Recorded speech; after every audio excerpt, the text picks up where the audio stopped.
A ver, chicos, tengo un disgusto grandísimo porque estaba grabando y me he dado cuenta de que no he grabado absolutamente nada. Bueno, básicamente resumo lo que decía en el short anterior. Perdonad si soy beligerante, pero es que me he dado cuenta de que estamos sumidos en una gran ignorancia y por eso considero que la historia, cuanto más sepamos y más informados con datos verídicos, mejor, porque el problema que estoy viendo es que nos están intentando lavar el cerebro con cosas que no son verdad, que no han sucedido nunca y que quieren hacer que creamos que han sucedido. Y esto mucha culpa la tienen algunos influencers de internet. No voy a decir nombres, pero está claro que tergiversan la historia, que no ofrecen documentales con rigor y que no son absolutamente nada críticos, que son súper parciales, es decir, superficiales, que no abordan las cosas como realmente han sucedido. ¿Qué pasa? Que esto cae en el caldo de cultivo de lo que tenemos hoy en día, esas violencias, esos machismos, esa llevar la contraria porque sí, sin cuestionarse las cosas. Yo estoy aquí para defender todo lo contrario. Me niego rotundamente a que la torpeza, la vaguería, la cerrazón, la cultura de atapuerca vuelva a sembrar los caminos. Entonces, si soy beligerante, lo siento mucho, pero si en algún momento hay que mandar a tomar por culo a alguien, es a esta gentuza que van de algo que no son y que no tienen ni puta idea de lo que hablan. Entonces, bueno, dicho todo esto, que es un resumen muy sencillo de todo lo que no he podido grabar, aunque me hubiera gustado decirlo, pues bueno, ahora me voy a centrar en el segundo capítulo de lo que son la monarquía visigoda católica. ¿Por qué? Porque todo esto que está pasando en la Edad Media, a poco que alguien se quiera interesar y se dé cuenta, es prácticamente el periodo oscuro que estamos viviendo ahora. La gente está condenada a repetir la historia si no la conoce, si no se esfuerza por comprenderla y desde luego si no está dispuesto a cuestionarse las órdenes que vienen de las altas esferas. ¿Qué pasa? Que cuanto menos sepamos, más por culo nos van a dar. Y así de claro lo digo. Y entonces, mi labor en todo este camino es demostrar con datos que todo esto sucedió, que todo esto es cierto y que no van a lavarnos el cerebro y decirnos que aquí no hay historia. Porque España, si de algo puede presumir, es precisamente de ser un imperio. ¿Qué pasa? Que como venimos absorbiendo las mierdas de otras culturas, como por ejemplo de países relativamente jóvenes como Estados Unidos, que tendrá 300 años de antigüedad su historia, no me jodas, por favor. Que no se comparen con nosotros que tenemos milenios, y ellos todavía iban con arcos y flechas. Las cosas como son, hay que llamar a las cosas por su nombre, y yo no es que los critique, pero desde luego que no vengan aquí a imponernos sus mierdas y sus costumbres, porque nosotros, para chulos nosotros que tenemos patrimonio. Y esto es así, y el que diga también que aquí en España blanca y solo cristiana, pues está un poquito equivocado, porque en España han vivido 800 años los árabes y han dejado también muchas raíces de su cultura que esta gentuza, sin darse cuenta, la tiene erradicada en su ADN. Cultura de esta absolutista, que no se están dando cuenta de que la tienen. Y mucho viene de ahí. O sea, que no vengan con gilipolleces. La historia está para algo, para aprender de ella. Y mi lema es poder acercarla, por lo menos entendible. Si la gente no se quiere dar un párrafo o leerse un mamotreto de 1000 páginas, que yo lo voy a hacer por todos vosotros, por lo menos que no se cuestione lo que está escrito y está argumentado por doctores universitarios, que no son cualquiera. Entonces, las cosas por su nombre. Entonces, yo si estoy indignada es porque veo lo que veo y que veo que se está premiando lo que es una verdadera inmundicia mental, y es que la gente no tiene cultura, y yo estoy aquí para defender la cultura y hacerla llegar a donde quiera que quiera llegar, y que la gente esté interesada no se vea limitada porque cada vez se da más prioridad en publicar mierda frente a realidad, y esto es así. Y bueno, ya comienzo el segundo capítulo, perdonad por este largo paréntesis, pero es que tenía que decirlo. Yo puede que nos caiga bien, bueno, si no os cayera bien no estaríais viendo este canal. A los que no les caiga bien ya saben lo que tienen que hacer. Fuera, fuera del canal y que me dejen en paz, que yo en mi canal hago y digo lo que quiero, que paso es mío. Bueno, el caso, que los que quieran aprender algo, mis puertas están abiertas para poder explicar y poder enseñar. Es que me da rabia que nos quieran vender motos. Y si venden motos también venden patrias. Y eso es lo que no puede ser. Yo me niego, y me niego a que gentuza como la que está proclamando el odio entre nosotros llegue al poder. Por eso quiero inculcar todo esto. La historia es la que nos enseña, la cultura es la que nos enseña a no cometer errores. Y el que no lo entiende tiene un grave problema, ¿vale? Ya sí que sí, monarquía visigoda católica. Me han llevado 5 minutos este speech, pero tenía que decirlo, ¿vale? Soy María José, bueno, ese es mi segundo nombre. Mi nombre verdadero es Masé María José. Aquí empiezo el segundo capítulo de lo que es la monarquía visigoda. Espero que encontréis interesante el canal. Ayer estuve haciendo algunas reestructuraciones para que llegue a más audiencia, etcétera, etcétera, y que no se confundan, porque a veces cuando cuelgas un vídeo te lo sitúa en un enlace que nada tiene que ver con lo que tú estás contando y el algoritmo hace lo que quiere. Esto es un espacio, un canal crítico que va a hablar de cultura, sociedad y actualidad, de política, por supuesto, filosofía, de historia, de costumbres, de teología, filosofía y, por supuesto, de ciencia y tecnología. Voy a tocar todos los palos necesarios, habidos y por haber, para que la gente pueda estar más concienciada, se pueda cuestionar más las cosas y, sobre todo, pueda elegir lo que más le conviene con respecto a su futuro. Porque el problema es que cuanto menos sepamos, más así nos van a llevar. Y eso no puede ser. No somos esclavos de nadie. Somos libres y tenemos derecho a la información porque es un derecho constitucional. Así que bueno, ahí estamos. Estos datos que os voy a comentar están avalados por la doctora Isabel Falcón de la Universidad de Zaragoza, catedrática de Historia, ¿vale? En el periodo comprendido entre el 573, año en el que por la muerte del hermano Liuba de Leovigildo se convierte en rey único Leovigildo, del año 711 al 714, periodo de irrupción casi de todo el dominio en la península por los musulmanes. Es el más interesante y mejor documentado, y eso es cierto, de la Hispania visigoda. Este escaso siglo y medio es el que contempla la consolidación de los visigodos como poder político en el territorio peninsular de la Galia y la Narbonense. El otro día dije que la universidad más prestigiosa era la Narbona, perdonad. Quería decir la de la Sorbona, que está en París, en Francia. Es una universidad de las más prestigiosas. Pero se me vino Narbona y esto es como lo que os estaba contando. El siglo V, pues a lo mejor imaginaros, tendría que ser el 400 o no sé qué, y yo decía el 1400, pues que a veces se me piran los datos, entonces perdonadme porque esto es culpa de mi fibromialgia, que a veces me hace confundir algunos datos, pero bueno, para eso estoy yo. Si lo publico y lo he publicado mal, lo voy a corregir en los comentarios, es decir, que no os vais a quedar con la información incorrecta.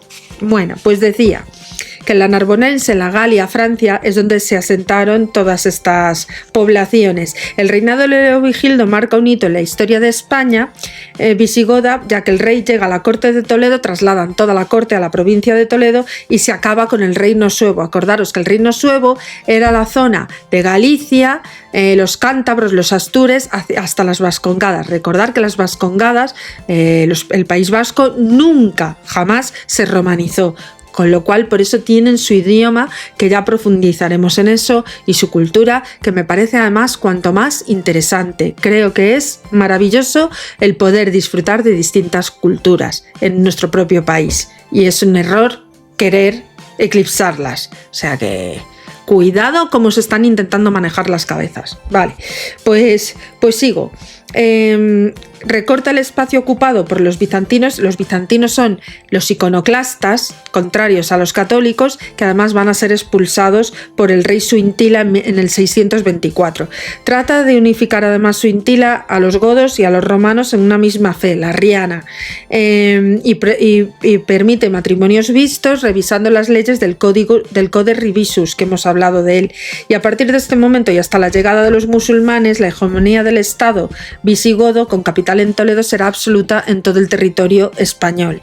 Leovigildo, ya anciano, murió en la primavera de 586 y su hijo Recaredo, que fue uno de los reyes más importantes visigodos, será el que lleve el control. La unificación religiosa de Leovigildo se ha encaminado a lograr la unificación religiosa bajo el credo arriano, pero fracasó. Será su hijo sucesor, como hemos dicho, Recaredo, el que logre esta unidad bajo el credo de Nicea, el concilio de Nicea, muy importante.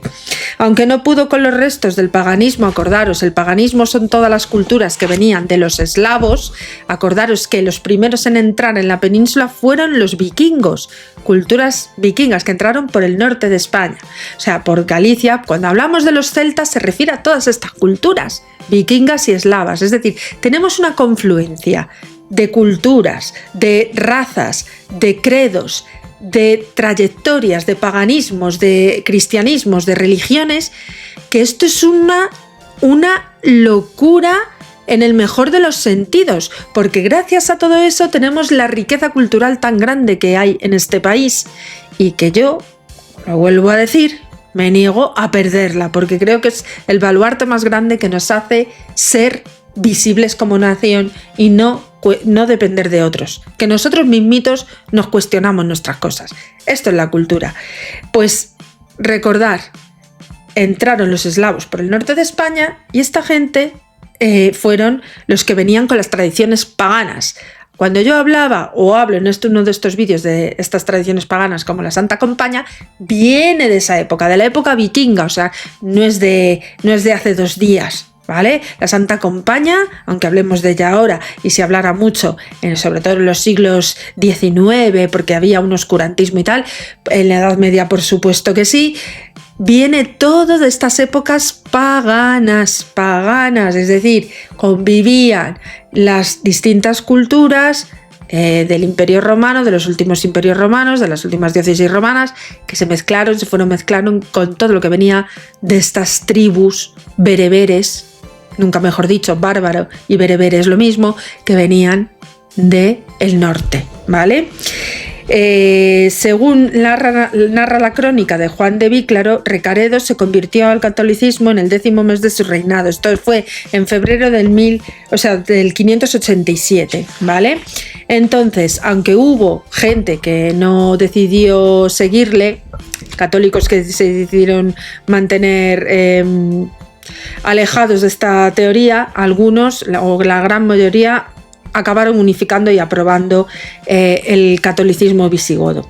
El 8 de mayo del 589 se abrió las puertas al Tercer Concilio de Toledo según el cómputo de la Iglesia romana, en el cual el monarca hizo pública su proclamación del cambio de religión estatal, ¿vale? Abrazando el catolicismo romano.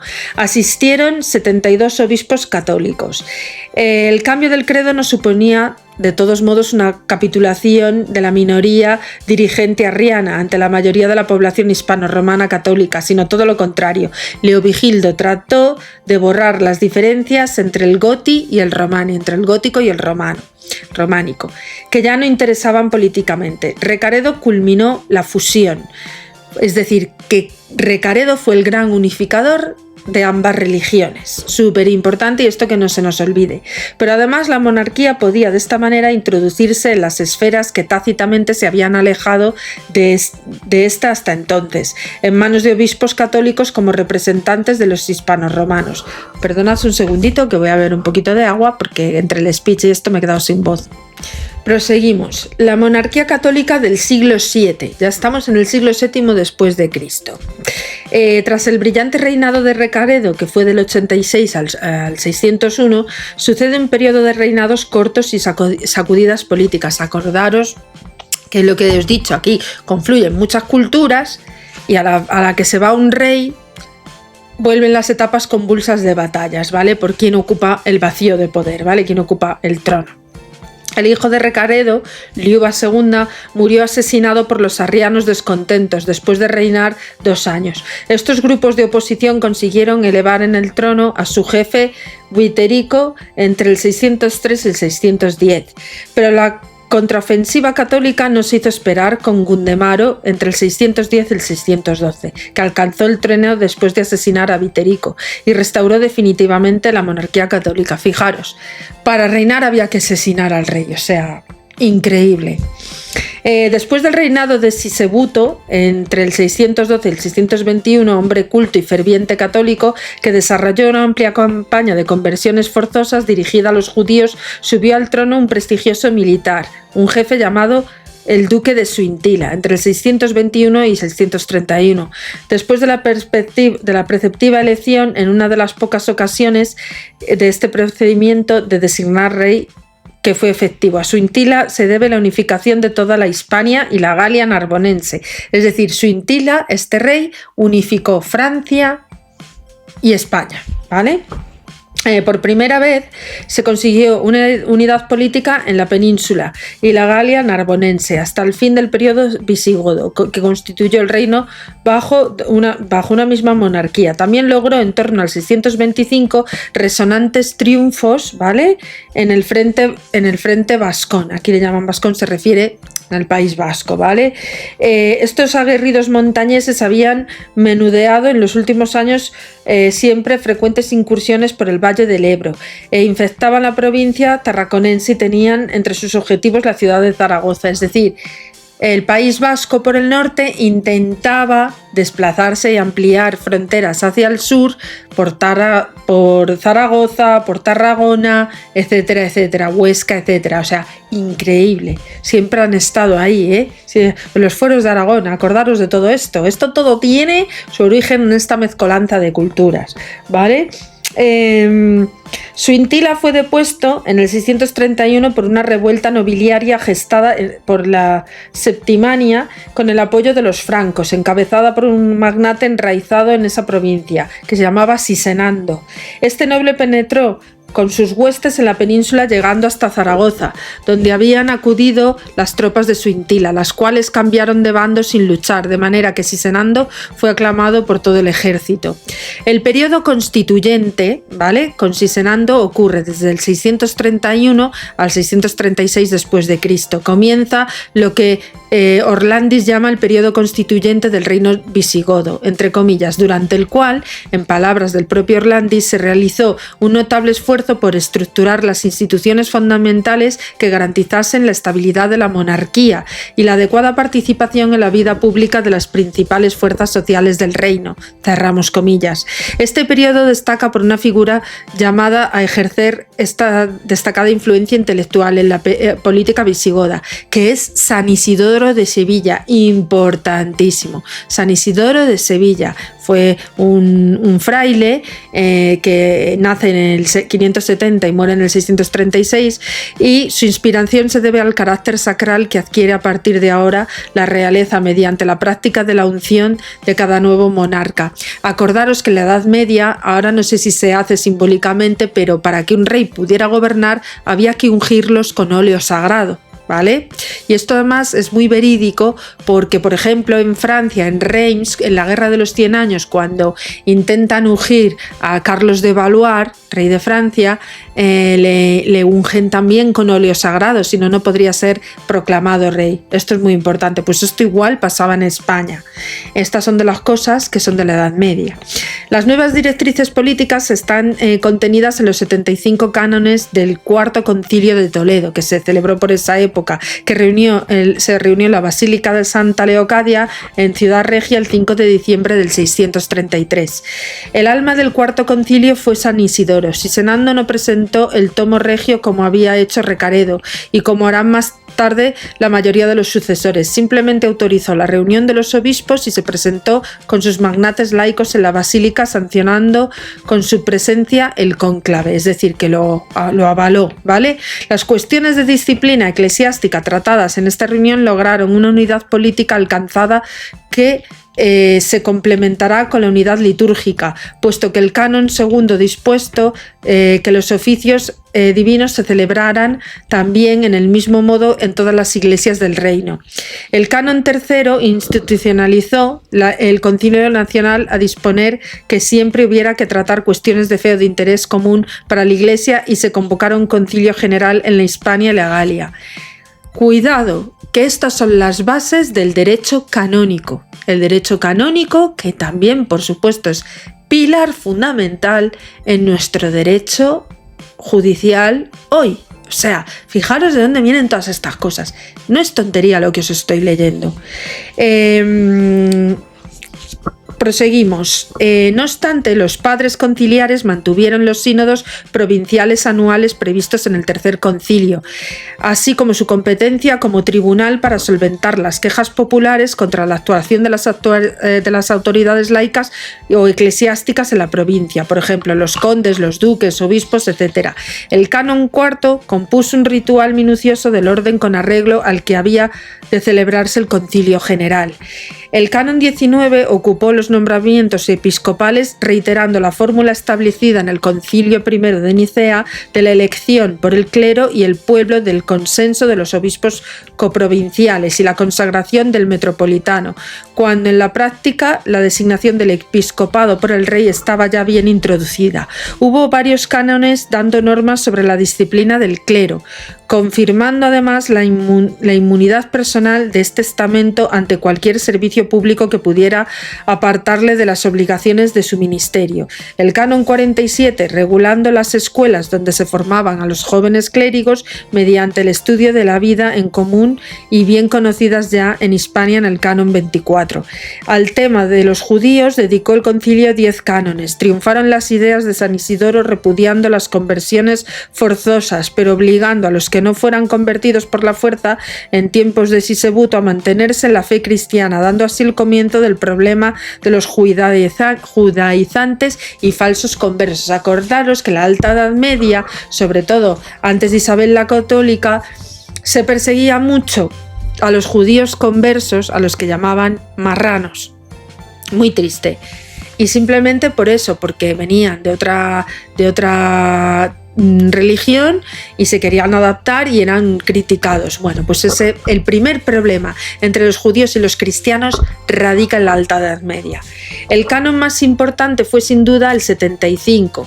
Orlandis, que es el historiador el que recogió en su época todos estos cánones, considera esta ley como el fundamento de la constitución política del reino. El reconocimiento de su carácter excepcional queda patente en el hecho de que el Quinto Concilio de Toledo decretase su lectura fuera preceptiva en todos los concilios futuros, ya que su memoria no se perdiera con el paso del tiempo. Este canon, al que el rey dio rango de ley, intentó conciliar el fortalecimiento de la autoridad real con el control de la monarquía por el concilio, mediante las disposiciones sobre el modo de acceder al trono. Con este texto, los principios doctrinales de San Isidoro se plasman en la realidad política. Todo el canon constituye un prodigio de finura dialéctica, mezclando argumentos religiosos y razones políticas, y de habilidad para concordar el ajustado equilibrio en diferentes propósitos. Siguiendo a Orlandis, lo que el concilio trata de instituir es una monarquía eclesiástica, además electiva y sacral, en la que la legitimidad no deriva de la sangre sino de la herencia, sino de la elección y la consagración del elegido, ¿vale? La elección se encomienda conjuntamente con los magnates áulicos y a los obispos. Los padres conciliares lanzan una triple anatema contra todos aquellos que en el futuro quebrantasen el juramento prestado al rey, atentando contra él y usurpando tiránicamente contra derecho el trono. El sucesor de Cisenando, llamado Chintila, que le sucedió entre el 636 al 39, parece que ascendió al trono por el sistema electoral previsto en el canon 75 del Cuarto Concilio. Si bien tenemos escasas noticias sobre esta ascensión, puesto que San Isidoro, muestra principal fuente de noticias, murió el 4 de abril de ese mismo año, menos de un mes después que Cisenando. Chintila convocó inmediatamente el Quinto Concilio, que representa sus cánones, marcando un matiz político y una vez un intento de completar una obra constitucional realizada en el siglo IV y año y medio después en el siglo VI, donde jugó un importante papel el obispo Braulio de Zaragoza, que pese a no ser metropolitano era el miembro más culto del episcopado tras la muerte de San Isidoro. Destaca de este concilio la dureza de los cánones dictados contra los judíos conversos, especialmente el canon III, que proclamaba la voluntad del rey de expulsar a todos los judíos.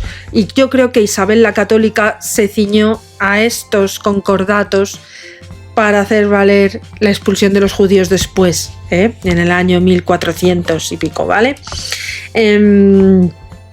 Disponía además el concilio, además que los reyes futuros, al ser proclamados, debían jurar y no permitirían que los judíos violaran la fe católica. Chintila falleció el 20 de diciembre del 639, sucediéndole su hijo Tulga, del 639 al 42, y al que habían asociado al trono. Aquí empezamos con los reyes legisladores, ¿vale? A pesar de las recomendaciones del Cuarto Concilio Toledano, el anciano magnate Chindasvinto, entre el 642 y el 49, derrocó al débil Tulga. Seguidamente, para justificar sus actos, convocó el Séptimo Concilio de Toledo, en el que hizo probar la sofisticación de bienes y pena de muerte para aquel que conjurase contra el monarca, incluyendo a los clérigos sediciosos, y excomulgara también hasta el momento a los que estén en peligro inminente de muerte. Además, llevó a cabo una depuración precisa entre los clanes poderosos que podían disputarle el cetro. El pseudo Fredegario nos cuenta que mandó matar a 200 magnates y 500 hombres libres y desterró a otros, entregando los bienes, mujeres e hijas de los condenados a sus propios fideles, asegurando así un amplio respaldo de su soberanía. De resultas de estas drásticas depuraciones, alrededor de la mitad del siglo, la nobleza palatina y militar desapareció. Y aquí voy a hacer un alto para ver un fragmento del canon 75 del Concilio IV de Toledo, el anexo. Os leo. La última decisión de todos nosotros los obispos ha sido de redactar en presencia de Dios el último decreto conciliar que fortalezca la situación de nuestros reyes, de estabilidad al pueblo de los godos, que nadie entre nosotros arrebate atrevidamente el trono, que nadie excite las discordias civiles entre los ciudadanos, que nadie prepare la muerte de los reyes, sino que muerto pacíficamente el soberano, la nobleza de todo pueblo en unión de los obispos designarán en común acuerdo a un sucesor al trono, para que se conserve por nosotros la concordia, la unidad y no se origine ninguna división de la patria y del pueblo a causa de la violencia y de la ambición. Y en esta amonestación, y si esta amonestación no mejora nuestros pensamientos y no inclina nuestro corazón a favor del bien común, oíd nuestra sentencia.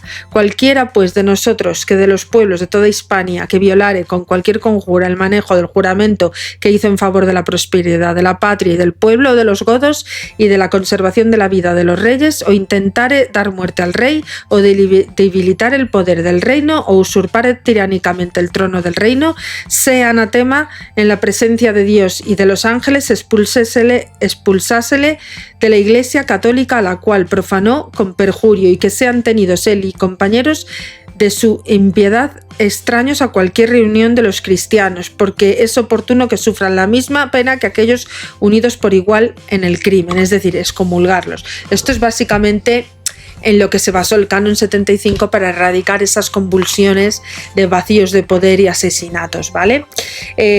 Como hemos dicho, esta política aseguró 30 años de continuidad en el trono, que abarcaron además su reinado y el de su hijo sucesor. A pesar de la defensa que había hecho Chindasvinto de la monarquía electiva y en la que se basó el derrocamiento del rey anterior, asoció al trono a su hijo Recesvinto, otro visigodo súper famoso. En el Palacio de Oriente, de aquí de Madrid, en el Paseo de los Reyes, en los jardines, veréis que hay una cantidad de estatuas de reyes visigodos, pues uno de ellos es Recesvinto. Recesvinto llevó a cabo entre el 649 y el 672 una política diametralmente opuesta a la de su padre, a partir de su muerte en el 653. A los 3 meses de dicho fallecimiento convocó el octavo Concilio Toledano, y que por primera vez junto al nombre de los magnates figura el cargo que ostentan. Estos 3 meses Recesvinto promulgó una ley que diferenciaba claramente los bienes de la corona de los del patrimonio real, reprochando a los monarcas anteriores la avaricia que les llevó a apropiarse de las riquezas confiscadas, bienes que no les correspondían a título personal, sino por el cargo real, y limitaba el poder regio, intentando así satisfacer a la nobleza perseguida en el reinado anterior. Es decir, que aunque no se cite a Chindasvinto, se condena toda su política. En el octavo concilio, Recesvinto pidió a los obispos de 18 magnates palatinos presentes que hallaran la fórmula del perdón para los sublevados y traidores y se reformara todo lo corrompido e innecesario en los textos legales.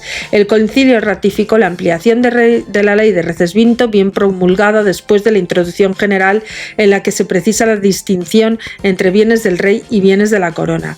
Se especificaba la situación actual caracterizada por la ruina de una gran corona. Parte de la nobleza, que fueron además bienes incorporados al patrimonio personal de Chindasvinto y no a la corona.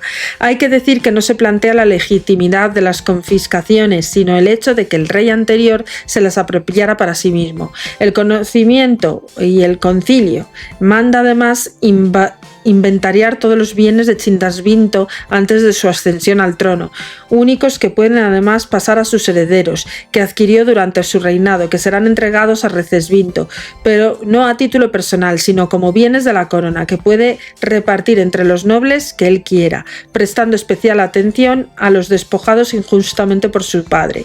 De todos modos, el grupo nobiliario exterminado por Chindasvinto solo es mencionado una vez, para negar a los supervivientes y los herederos cualquier derecho sobre los bienes confiscados. Es decir, quizá hay una especie de triquiñuela para decir que, bueno, pues todos los tesoros pasan a la corona, no al patrimonio personal, pero sí a la corona de, en este caso, de España en concreto, y se hace una locución a los anteriores desposeídos, pero reconociéndolo, pero bueno, quedó ahí la cosa como diciendo, bueno, de alguna manera los siguientes bienes siguen perteneciendo a la corona. O sea que no les devolvió mucho.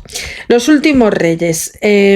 Recesvinto murió en la localidad salamanticense de Gérticos el 1 de septiembre del 672. Los magnates y el alto clero se apresuraron a poner en marcha el sistema sucesorio electivo aprobado por los concilios IV y VIII, pero sin dar tiempo a ello a finalizar las exequias regias. Los miembros del séquito real aclamaron como rey al noble palatino Wamba, la propia villa donde había fallecido el monarca anterior. De todos modos, la elección faltaron la mayoría de los obispos, los duques de las provincias, los condes de las ciudades y buena parte de los jefes militares. No obstante, fue una elección perfectamente legal. No hay ningún indicio de oposición por parte del sector alguno de la nobleza o del clero. A pesar de todo, el nuevo rey retrasó las ceremonias de la coronación hasta su llegada a Toledo, cuya basílica de San Pedro y San Pablo fue ungido por el metropolitano de Toledo, es decir, en la provincia cartaginense el 19 de septiembre. La subida al trono de Wamba, en el 672 al 680, puede considerarse el inicio del proceso de desintegrador del reino visigodo. La primera parte del reinado es bien conocido gracias a la historia Excellentissimi Regis Wambae de Julián de Toledo, que se inicia con la proclamación de su nuevo rey y trata la profundidad de la rebelión y la derrota del duque Paulo de la Septimania. En la rebelión no puede ponerse en relación con la ilegalidad de esta elección, sino que más bien con las continuas revueltas cantonalistas y guarnicionistas de la Galia narbonense.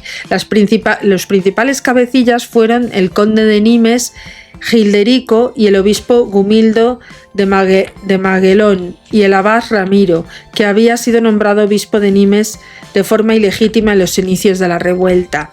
Al conocer la noticia del levantamiento, Wamba envió rápidamente un ejército para sofocarlo al mando del duque Paulo, que era probablemente el dux de la Narbonense y que estaba en Hispania al estallar el conflicto. Pero Paulo se unió a los rebeldes y también lo hizo Ranosindo, dux de la Tarraconense, lo que agrandó mucho el área de sublevación, incluyendo las ciudades de Gerona y Barcelona, es decir, que se levantaron. Es decir, Wamba intentó sofocar las rebeliones que habían tenido lugar en estos ducados, pero no lo consiguió porque fueron extendiéndose. La respuesta no tardó mucho. Wamba entró en la Galia y a los meses de verano del 673 derrotó a todos los rebeldes, los sometió a juicios y los castigó con gran severidad. Todos los detalles están minuciosamente contados en la historia de Wamba y de Julián de Toledo. Si tenéis forma de acceder a estos códices, sería una gran aportación a la que podríais consultar.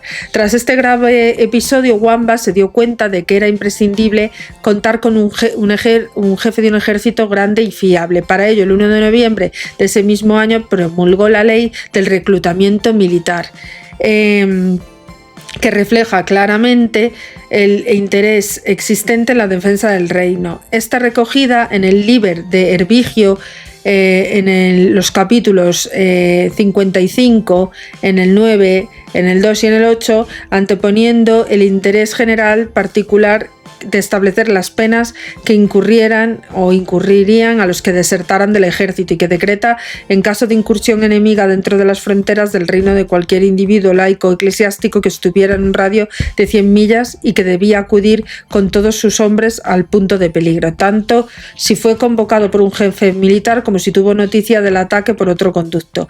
El caso que el incumplimiento de esto serían desterrados, ya fueran nobles o simples hombres libres, perderían el derecho a testificar y serían reducidos a servidumbre.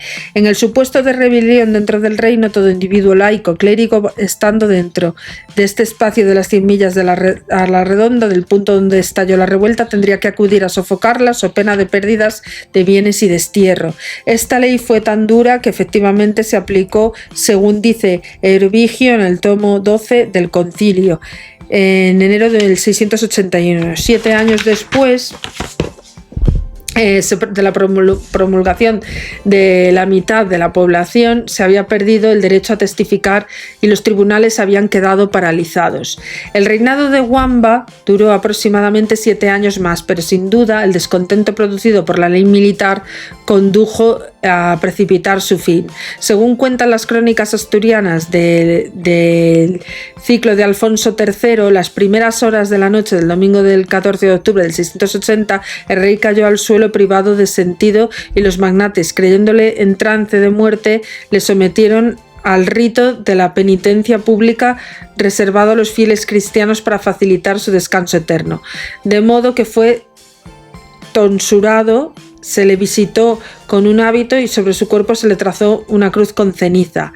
Pero el rey no estaba moribundo, sino drogado, y cuando despertó de su letargo producido artificialmente, tal vez con un bebedizo, ya era tarde para seguir reinando. Después se había convertido en un penitente público que no podía ocuparse de asuntos mundanos, en un tonsurado en el que no se podía reinar. Wamba aceptó la elección para sustituirle del magnate Hervigio, que sospecha fuera artífice de la conjura para haber intervenido también con el obispo Julián de Toledo, y se retiró al monasterio de Pampliega, cerca de Burgos, donde estaría unos 7 años más. Hervigio, el nuevo rey, del 680 al 87, promulgó inmediatamente una serie de leyes contra los judíos.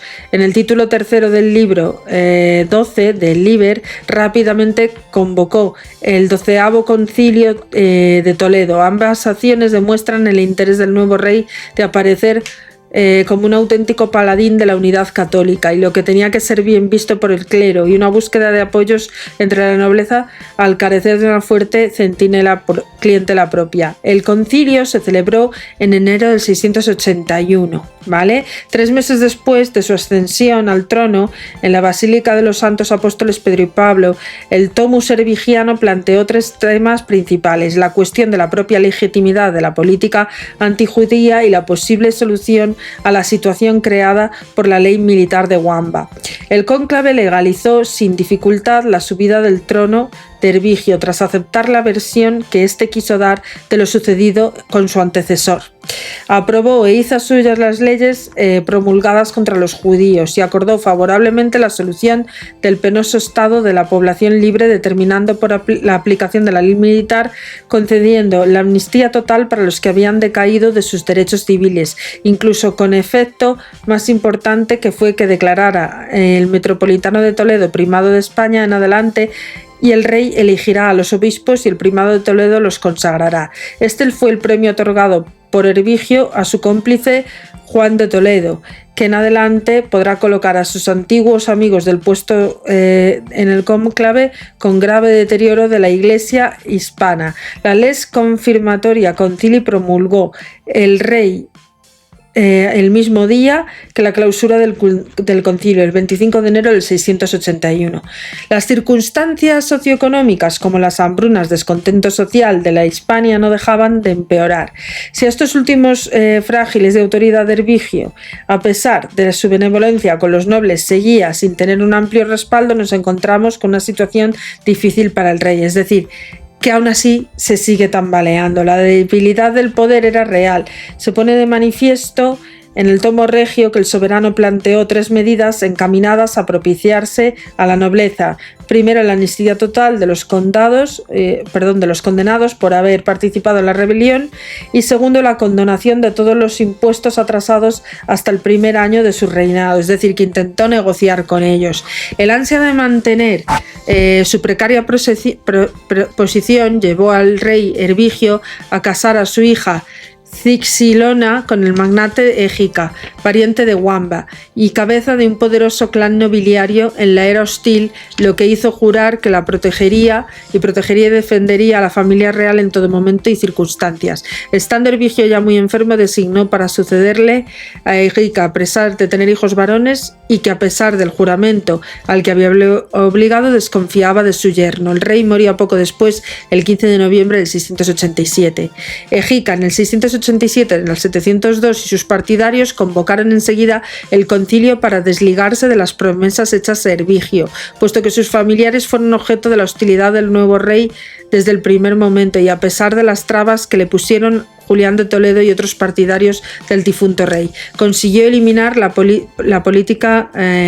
políticamente a la reina viuda y la obligó a profesar en un monasterio. En el siglo XV, el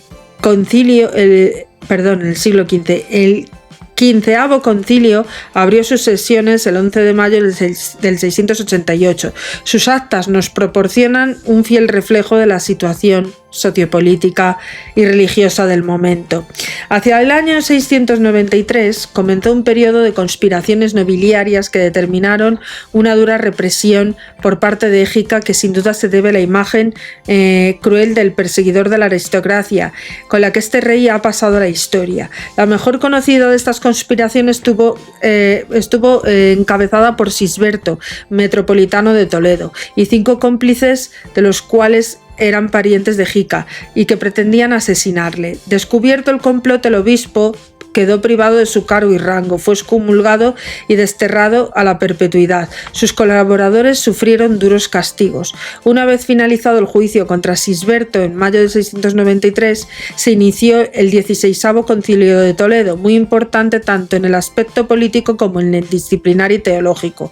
El tomo regio contenía propuestas para restaurar la disciplina y las buenas costumbres, para imprimir los manejos de los conspiradores contra el trono, y además de un endurecimiento de las políticas antijudías y una nueva propuesta de la revisión del derecho vigente. Es decir, que no solo es que fomentaron el recrudecimiento contra la población judía y los judíos conversos, sino que además mejoraron, entre comillas, o revisaron, por decirlo de alguna manera, el derecho civil, el derecho vigente hasta entonces. La política antijudaica se plasmó en un decreto ordenado que observase la abundante legislación existente.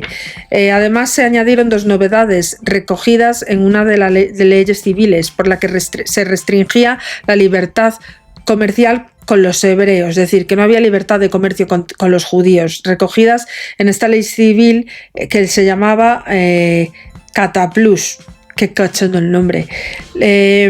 También les vetaba el comercio a los cristianos, relegándoles en sus tratos a los miembros de su propia religión. Además, declaraba que los judíos eran responsables solidariamente del pago de un impuesto especial. El otro gran tema fue la represión de los conspiradores contra el monarca y la seguridad del reino. Un segundito, que me quedo sin voz y tengo que beber. Proseguimos. La política antijudaica se plasmó en un decreto ordenado para observarse la abundante legislación existente.